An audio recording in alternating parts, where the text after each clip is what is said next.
At an informal EU leaders summit in Cyprus, Spain is defending itself after media reports of a US threat to suspend it from NATO for its opposition to the Iran war.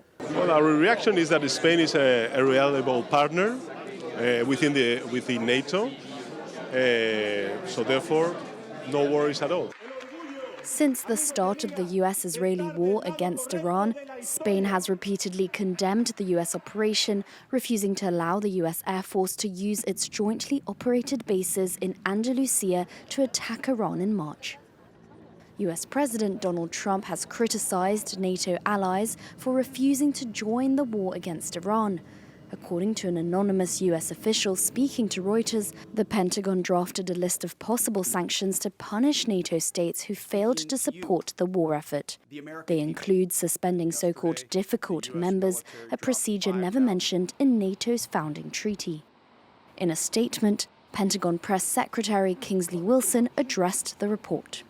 Despite everything the United States has done for our NATO allies, they have not stood by us. The Department of Defense will ensure the President has credible options to ensure our allies are no longer paper tigers.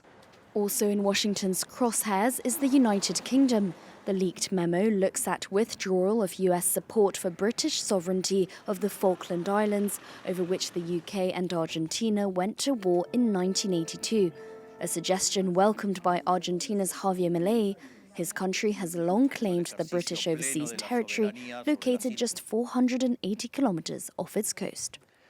The Malvinas were, are, and always will be Argentine. In recent months, Donald Trump has repeatedly slammed the UK Prime Minister Keir Starmer, branding him as no Winston Churchill and a coward after he initially refused to allow the use of British bases for strikes against Iran.